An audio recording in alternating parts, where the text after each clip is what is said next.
Prime Minister, black and blue.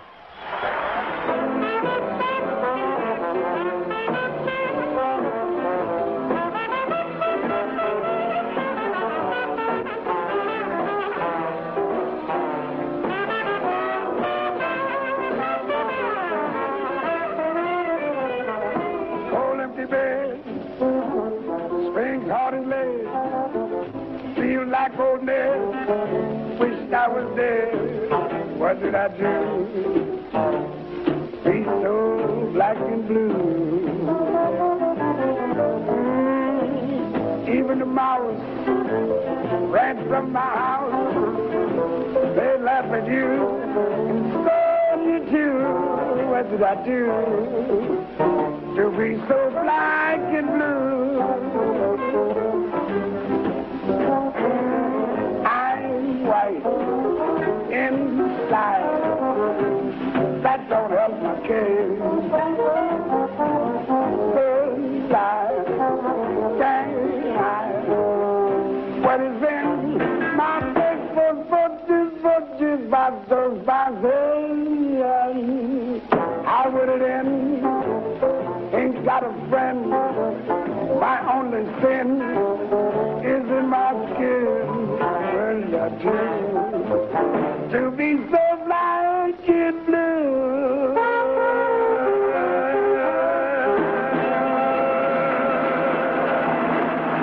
You going to Russia? I'll be right.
Welcome back. You saw the beginnings of Highlife and some of the influences of Highlife in terms of the big band music of America.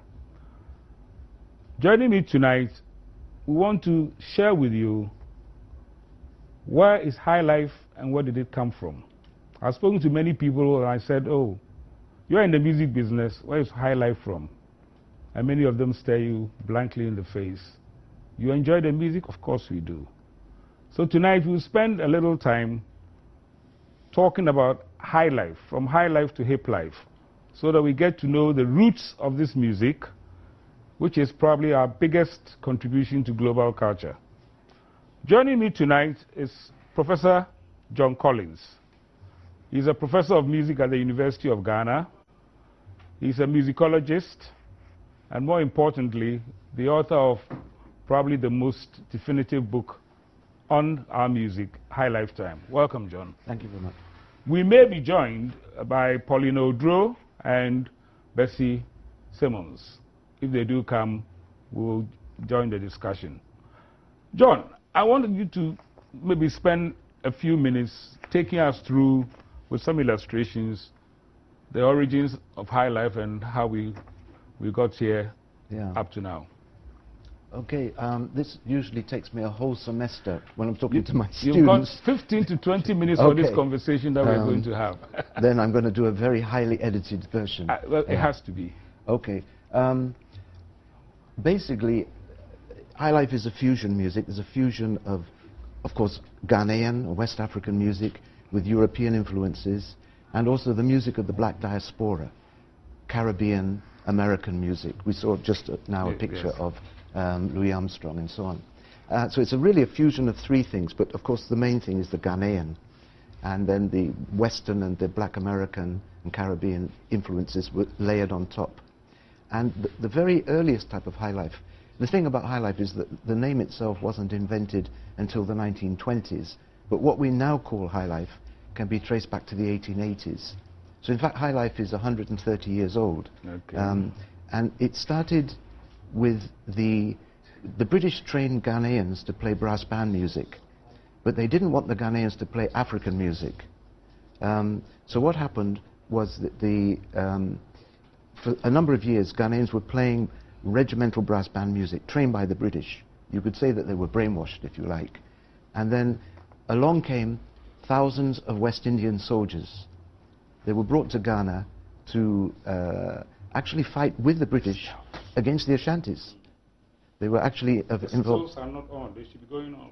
They were involved in the Ashanti Wars. So between 1873 and 1901, between 5,000 and 7,000 West Indians were brought to this country. And what they did is they brought their Caribbean rhythms and some songs. You've got a whole history in 20 minutes. Don't worry, I'm going to really do this, because this is... cut it short. The Ghanaians realized that you could use Western regimental brass bands to play syncopated rhythms, because the Caribbean soldiers here were using the brass bands in their spare times to play calypso. It's only a footstep from calypso to African music. And basically... Well, they went from here to the Caribbean. Exactly. So they reconnected, basically. And even though they came to fight the Ashantis, they actually contributed to Ghanaian culture. So we got Adaha music at around about the 1880s.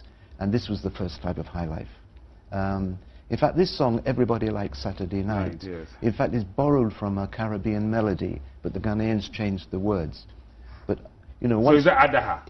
Yeah, so everybody likes Saturday Night Adaha. Yeah, really, that music was called Adaha music. It was a sort of brass band, Ghanaian West African brass band music.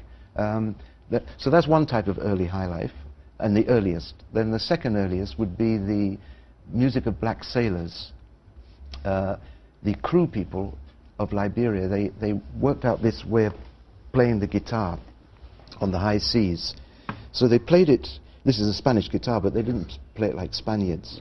They played it like Africans. So they used the thumb and the first finger.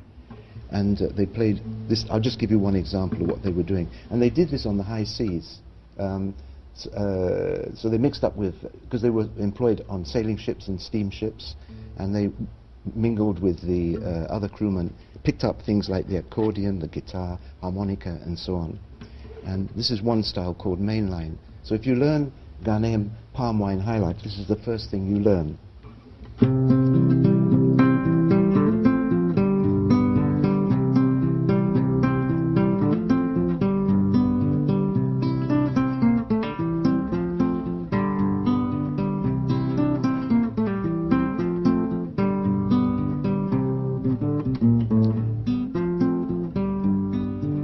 So they had songs to these types of rhythms. Another one, let me just play it because a lot of Ghanaians will know this one.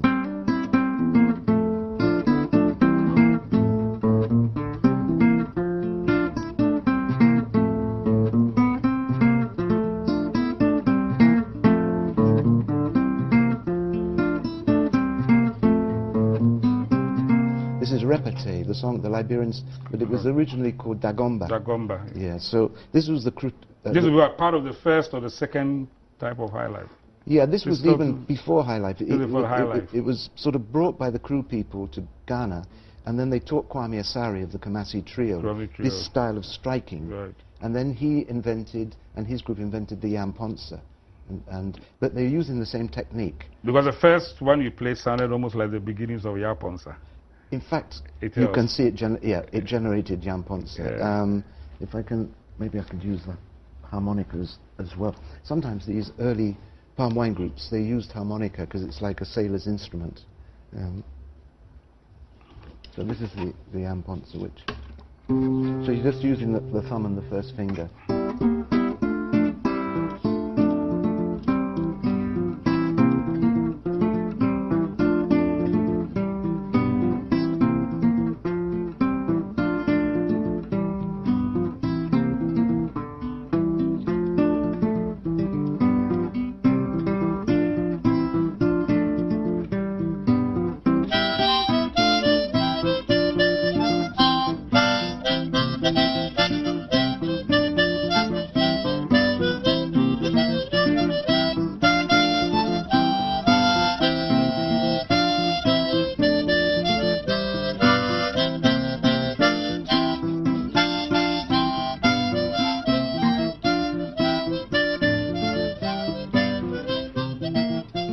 Okay, that's good.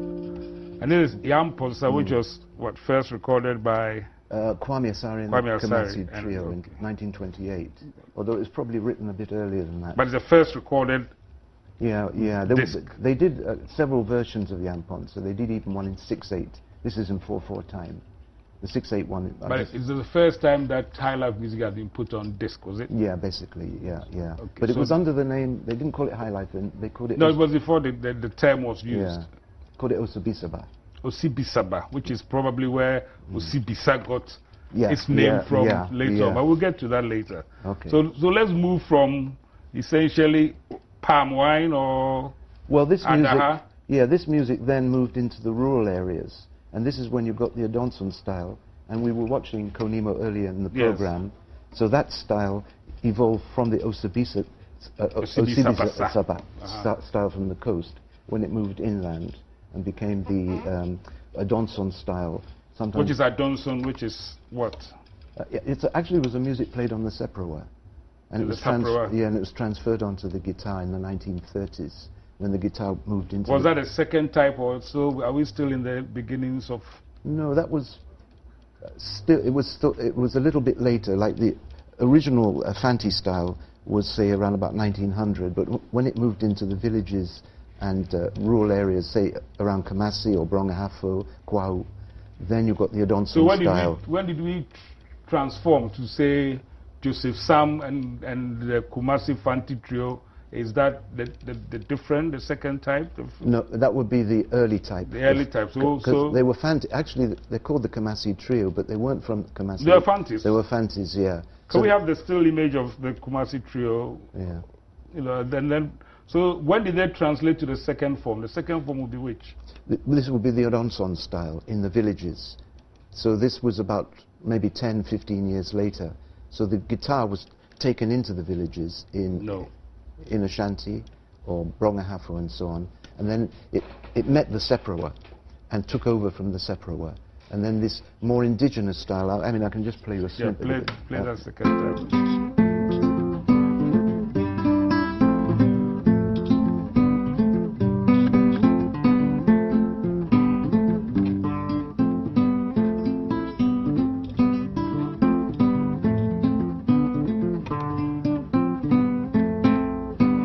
So who would have been the purveyors of this music? The main. There are hundreds of them. There were people the most popular ones would be who? Miracle, Kam Kam. There was Kwamin. And all of these were in which villages? Bonsu. Yeah, these would be in the villages in Kwao, around Ashanti, going into Brongahafo, even into the western region. So it was, and that's when it became called palm wine music, because obviously you would play this music. You drink it at a palm wine bar. Yeah. So so when you say palm wine music today, all these different earlier styles are collapsed into that word. But in fact, you could say there's the Liberian style, the early Ghanaian Fanti style, and then the Asante or Brong or Kwao style. So when do we move into what we all recognize today as Highlife, which is the third form? Okay, well, the one that gave the name to the.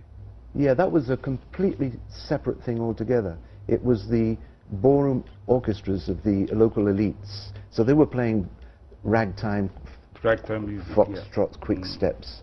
And they didn't play any African music at all at the beginning. And they had bands like the Excelsior Orchestra from about 1914, the Jazz Kings around about 1916, the Cape Coast Sugar Babies, and so many different bands. But at the beginning they weren't playing African music at all. But then some of them decided that they would play an occasional street song, let's say one of the palm wine tunes or the Adaha tunes. And so this happened in the 1920s. So the poor people who gathered outside the dancing clubs suddenly heard their own music being orchestrated by high-class groups. So they called it high-class music. And so then hence Highlife. Yeah.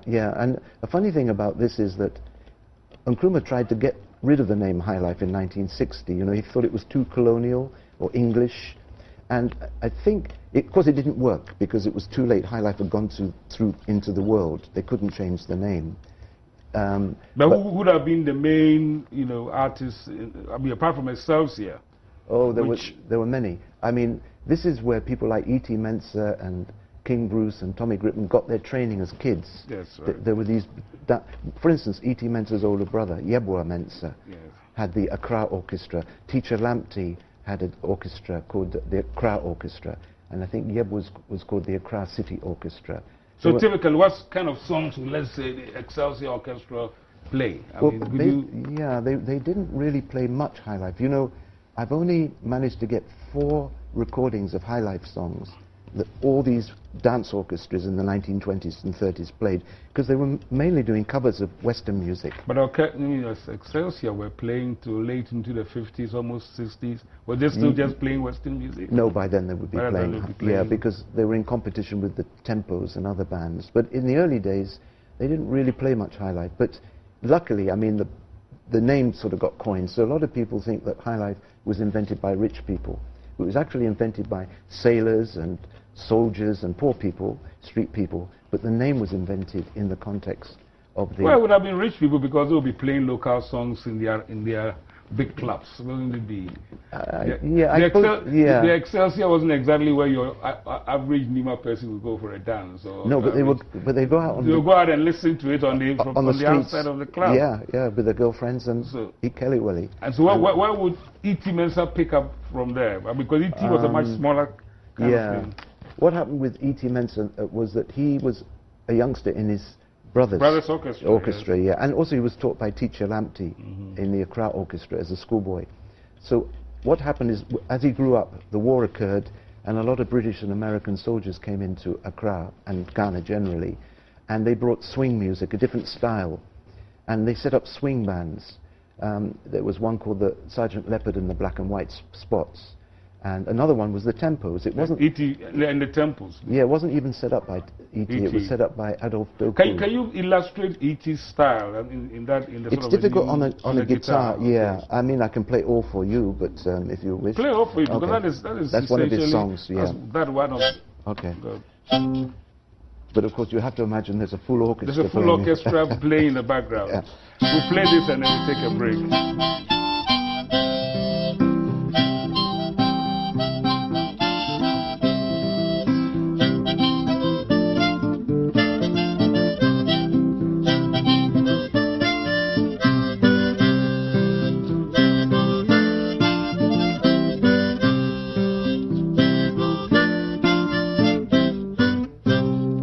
Fantastic. That is the beginnings of Highlife. As we know it today. As we know it today. Yeah, the dance band variety. Right. Yeah. So we'll take a break, and when we come back, we'll start to look at how other influences came about, and then what brought us to where we are today. Okay. We'll be back.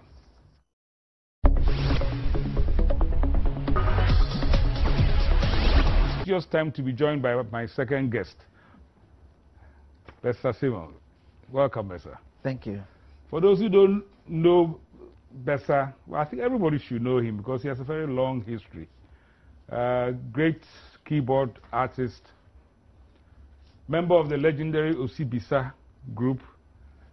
And any of you who have heard Belembe, that is him. That is his big contribution. Welcome. Thank you, sir. And of course, later on we shall also be talking about his other role, which is helping Musica to develop the music industry in Ghana. Remember I talked about how we should be using this as a local content.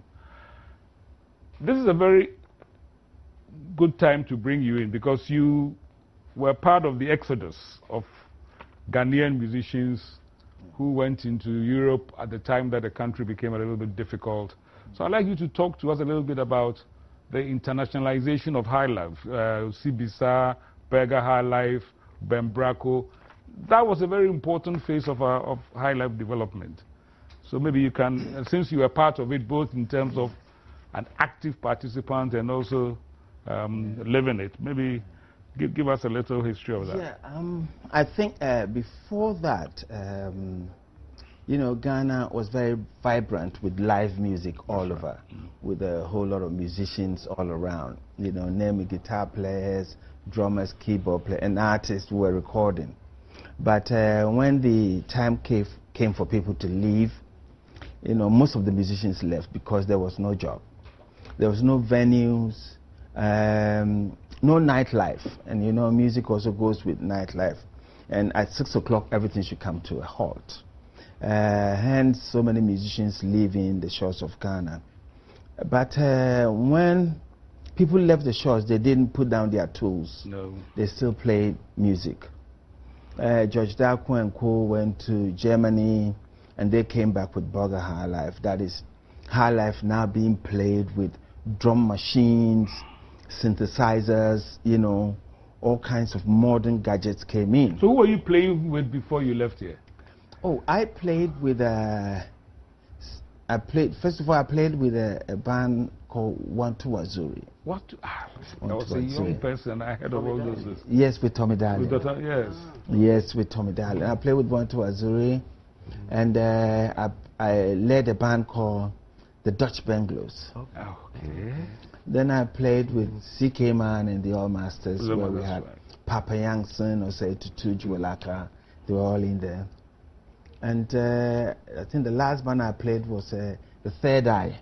That one I heard. That's Chris Bediako and John Sokol. That's right. Yeah, that's right. Yeah. And then I left Ghana. And then with all around you, because I think before we jump, maybe we should talk about that music scene before you all left, because there was Ebo Taylor and people playing with Stargazers and Uhuru, that's right. and the Ramblers International, etc. I mean, that was a very vibrant scene. I mean, I was a fairly young person, but I was running away to these clubs. Yeah, I was young too. And the good thing is we saw great musicians like Ebo Taylor, Pat Thomas, C.K. Man when we were growing up. They were playing all around, and you see them and you see how well they played on stage and how wonderful the music is. And that time, if you want to become a musician, that's where you make your decision. That I want to be as good as them. I want to be on stage playing so well that people will enjoy what I play. Then there were also lots of venues, you know. Yes. We had Metropole, Apollo Theatre, yes. And there were others in Pamprum. There was one at Dansoman. Me, I was a Bush Kumasi boy, so I knew Star Nightclub, Jamboree, and Sentimental, Sentimental Club, which used to be the old house of Dr. Banda, who became the first Prime Minister of Malawi. I remember. Yes. I know there used to be 60 clubs in Accra alone playing live music. And then we had the Kumasi had a nightclub called Hotel the Kingsway. Hotel the Kingsway. Which was owned by a Sierra Leonean. So he brought Gerardo Pino and the Heartbeats and the Echoes. Collingwood Williams. Yeah. You know, so that was a very vibrant scene, I remember, in those days. And then suddenly everybody got up and left. Why was that? First to Nigeria. Yeah, I think because the business, you know, I think this music industry, the business takes you around the whole world. And when the time comes, if you have to move, you have to move. And then if you can come back, you come back. What really happened was, I'm sure you've discussed it already, but when we haven't gone there yet. We're just coming up to that point. Yeah. We're doing the early Highlife. So but I thought I jumped it a bit, and so I wanted to bring back the 60s and before you all got up and went off. And then I want you to focus on how you hooked up with Teddy Osei and all these people to get into CBSA. Yeah. So I think the good thing was also I was saying there were lots of venues and there were a lot of groups, bands, different groups. My time we had the Sappers, we had the Classic Handle, Classic Vibes. You know, that's where Kodwenchi came from. And we had a lot of them, and the military bands. But every weekend, everybody's got a job. You know, we had so many places we could play. And I mean, not only in Accra, but if you leave Accra, go to Kumasi, like you said. I remember when we went to Star Nightclub. Next to the stadium, That's right. The place was packed. And I was so excited, you know, to be in Kumasi. And you go to Cape Coast, you know, they have the town hall and Monte Carlo and Takoradi. And what type of music was being played there? Was it kind of the Europeanized? It was mixed. You know, the bands will give us some of the tunes that were really popular at the time. I remember Ramblers indigenizing knock on wood. Yes. Sort of Yes. flourish knock on wood.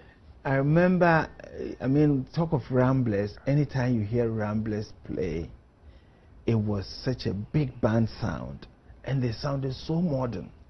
Anytime you hear them. Talking about knock on wood, the first time I heard them play, they played it so well. And then they played, there was Sweet Memories. Yes, right. And it was so nice. But those days, we used to play like all kinds of music. You will start with a bit of jazz, a bit of reggae, a bit of... Then you come to Highlife. Then Highlife you can play like from CK Man, KJC. If you have your own songs, you can also play. Talking about KJC, I remember somebody who played the keyboards like you. We used to call him Honey. Hey, Honey was my idol. Honey made keyboard popular in Ghana when he played the solo in Obaba Kwanjijime. Yes. That was sensational solo. What were you doing, John? Were you playing? Yes, I was playing then. With who?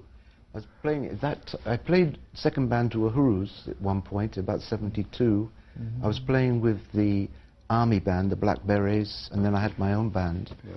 And I was playing with Faisal's bands, Bunzus and Bassa Bassa and so on. But Honey, yes, he was Honey. he ran away to Togo, wasn't it? Togo he left when he left Ghana because of the hardship. So what happened that suddenly this vibrancy stopped? I can remember what happened in the 80s because of curfew. But why is it suddenly in the 70s everybody got up and left? In the 70s, was that when the curfew happened? No, the curfew was in the late 80s. Yes. But in the 70s, I don't know. Because I remember by the time I went to school in England, Osibisa was already come there starting to perform. Yeah. I think Teddy Dam, Osibisa, they left earlier. Yes. Yeah. They left earlier to go to Europe. And I think that was during Kwame Nkrumah's time when Ebo Taylor and all those... Even Kwame Nkrumah sent Ebo Taylor and Teddy Osei to Britain to study. That's right. Oh, to study, and then they remained. Yeah, and I think quite a number of people on scholarships. Yeah. But the thing I think we're talking about, the 70s, was the Ajampong era, the Kalabuli time, when the country collapsed before the curfews. Yeah. And we couldn't buy guitar strings, you couldn't get anything. You couldn't even get corn at one point, I remember. So there was a problem. That was when the problem started. And the Nigerians had found oil, so everybody was going to... Kofi Sami and everybody... was going to Eastern Nigeria to make their way. Yeah. One of the curiosities I didn't understand, why was it in the midst of all this, Fela came here? Because he spent a little time here, didn't he? It's because the Nigerians didn't like he was experimenting with jazzy highlife, because he was a highlife man then, before Afrobeat, and he was so ahead of his time even then that it was only the Ghanaians appreciated him, and the Nigerians didn't like the music he was producing. So he actually spent about 2 years in Ghana, and sort of made it here, and then of course he shifted to Afrobeat in the late 60s, and then he became popular in Nigeria. Yeah. Okay, that's a good feel. Can we go back to the internationalization of Highlife as you saw it when you were in the UK, and the evolution of George Darko, the Lumbas, Braco? How did that scene shape up? I think that time people were looking for different kind of Highlife, and also the sound quality of the recordings was a bit more, if not the same, closer to what they hear from when they listen to foreign music, because it was well recorded. They used very good quality instruments to play, and so when like Equity Brofo, when it came to when it was released in Ghana, it became a big hit because the sound was so good that anytime you play it and you take some of our local music and you play, you can tell the difference, in volume, the way. But what would have been the roots of, let's say, George Darko's rhythms? Because they were a little distinct. Yeah, I mean, George... What would have been the influence? You are the historian, you are the musician. Well, he was a guitarist, so he was playing... I mean, Cote d'Ivoire, he played Yamponsa, basically. Yes. He was playing Yamponsa guitar. but the other instruments were electronic, like Bob No, but the Fisher. rhythm was quite distinct. Yeah. I put a disco beat in it. Yes, okay. So that was the disco beat. Yeah, That's it. The rhythmic side, It was the disco drum beat. It was the 70s disco influence on him. Very pop, kind of a drum beat. But George played amponsa guitar in it. You know, he's a very, very good guitarist when it comes to playing guitar and mixing it. It's the fusion, the way they fused Highlife and you know, foreign music. The way they fused it was so good. You can feel the Highlife in it, and you can feel the disco, like you said, also in it. And it was. And your own experience with Osibisa, I mean, the Osibisa probably was the largest Highlife influence in Europe and the West. Yeah. I mean, you happen to have been with them. When did you join, and how did it all happen? You know, I joined Osibisa around '86, and I think what they did was they fused Highlife with every music in the world, and they did it so well. And the identity is their brass lines and the rhythms and the instrumentation. I mean, they use from kete, gongons, cowbells, you know, and they did it so well that when you hear, you wonder, where is this music coming from? Where was the brass influence from? That is from Ghana. Oh, that's from here. So that was strictly Ghana. Taking the 50s and 60s brass band influence from here to... Exactly. You know, Teddy, Mark, and Lofty, I mean, they blended so well. And the power of their blowing, even when it was left with Teddy and Mark Tonto, these two men, when they blow on stage, it was so powerful that, you know, if other bands play, theirs sounds very small. Fantastic. We could be talking forever, but I want us to take a break and then take in the modern thing. Yeah, take in the modern Hiplife. So, can we do that now, please? People always ask me the same question. Reggie, do you like the Hiplife today and what you created? And I'm like, if I knew the Hiplife would become what it is today, I would have registered that word Hiplife and I would be a millionaire. No, I don't. I mean, look, there's the one thing that's for sure is that our movement is here to stay. It has put food on the tables of millions, created jobs, radio, television, name it. I'm sitting here once again talking about Hiplife. It's content for your television. I actually paid homage to Hiplife by incorporating the name itself into the movement that I was starting. So it didn't just say, I could have came up and said, oh, this is the new trend of music called Reggie Rock or Reggie style. No, I took something that was authentically Ghanaian and I brought it to the forefront, polished it up. So the homage is definitely paid. Woman, I see a woman every day in the mirror. I see a woman, and every time I look in my mind, I see that woman, a wonderful woman, an African woman, mother of nature, beautiful woman. I try living, no be easy. Times are big and folks are busy. Trying to make that money, trying to get that honey. That's all we do, Charlie, no be easy. Sometimes you gotta go somewhere to cool your head. Breathe in the air, sun so clear, no worries to bother you there. Sit, even on a beach, baby, on an island, yeah. Go to a lake house, baby, break out and make out. Quite like you, you're special, the exception to the rule. Yeah, you're my star, I'm your twinkle, and I love the way you kiss on my dimple.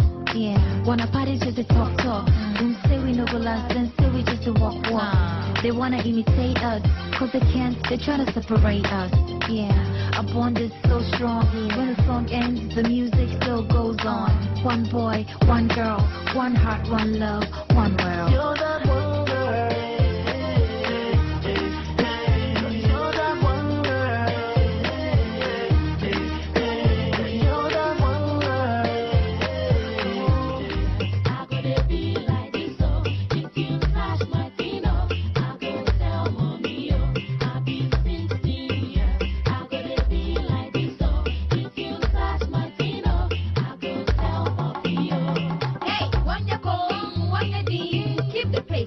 horse the race.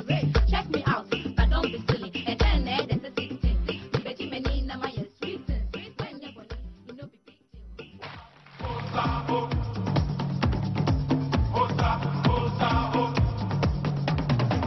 As my face up, faded by the sun.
We have seen various versions of the genre as it's in its modern form.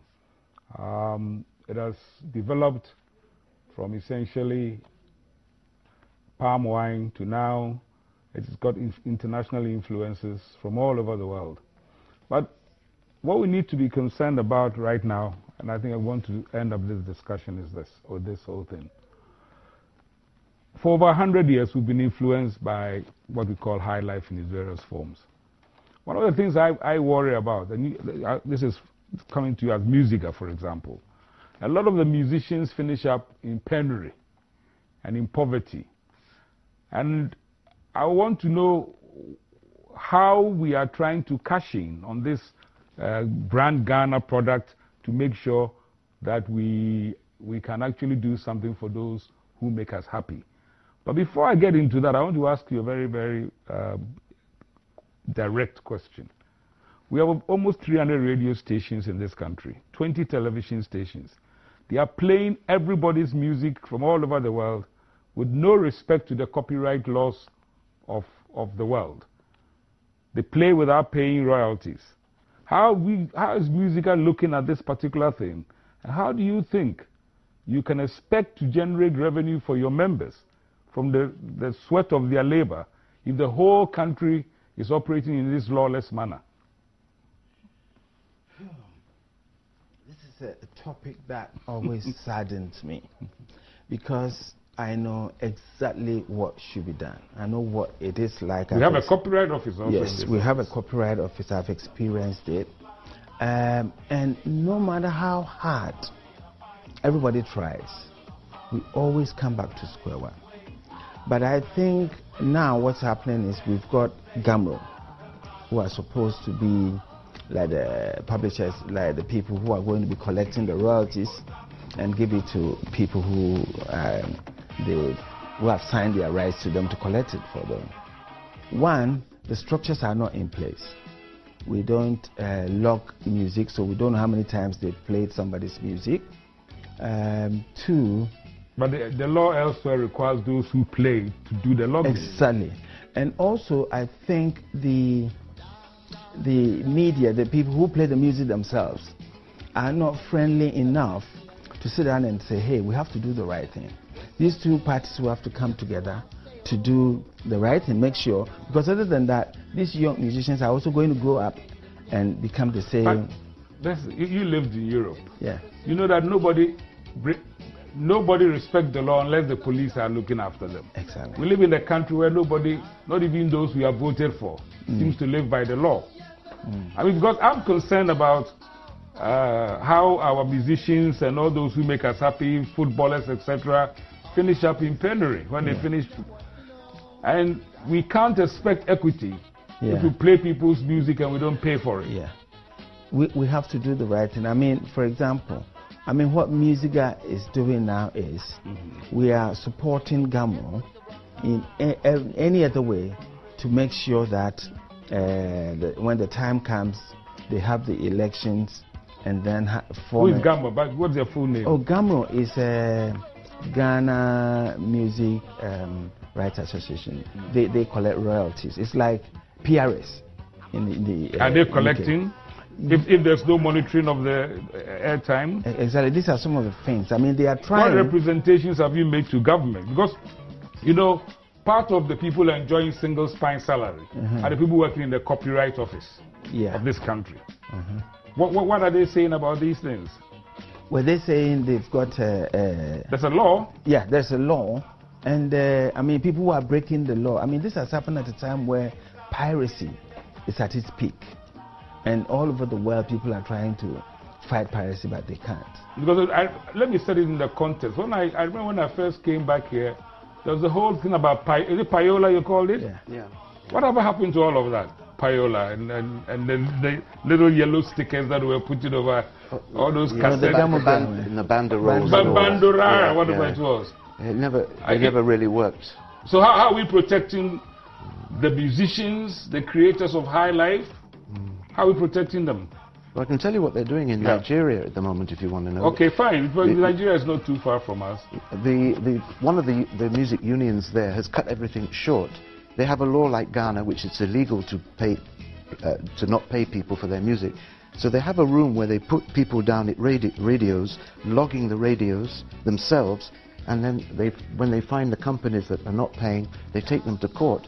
And huge amounts of money are being paid, and the other radio stations are now falling into line. Because we're both in the situation in Nigeria and Ghana where the law is there, but nobody's obeying it. So it's the musicians who actually can do it themselves. Who's the minister in charge of leisure and music in this country? Now we have tourism and recreation. Creative arts. Are you listening, madam? Please, let's enforce the law of Ghana so that our musicians can also get no kofio when they finish their lives. Because we can't have a copyright office that is not enforcing the law.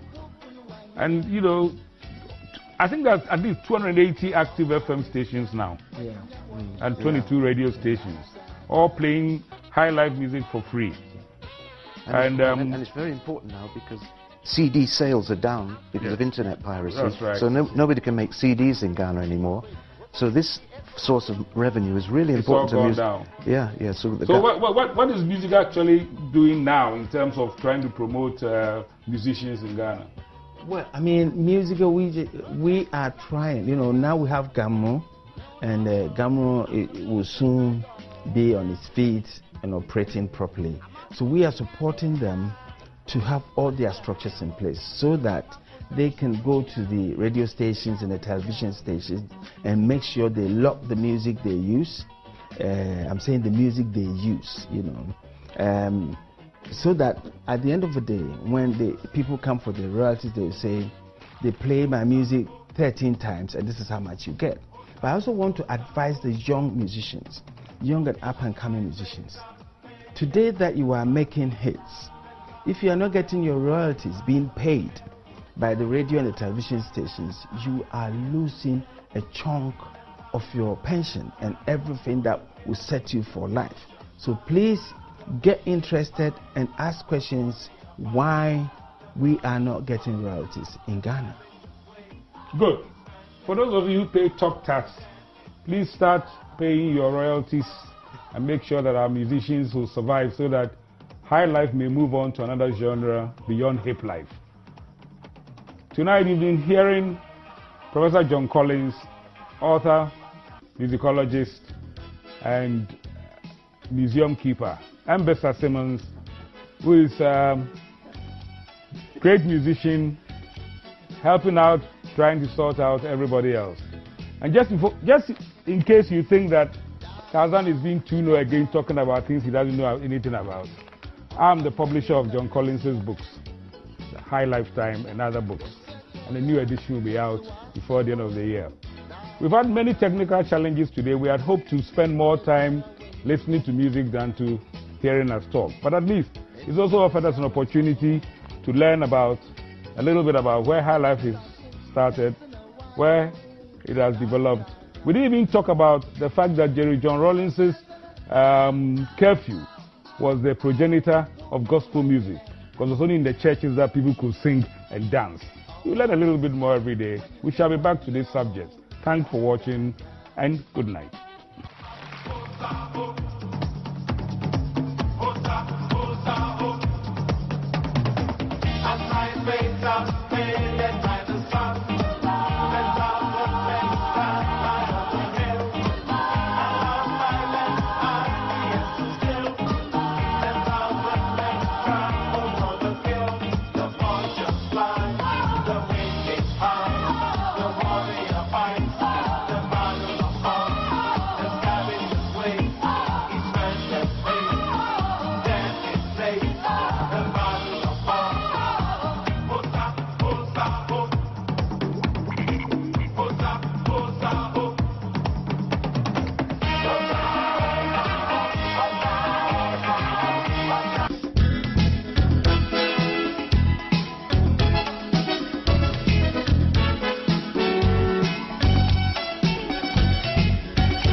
It's a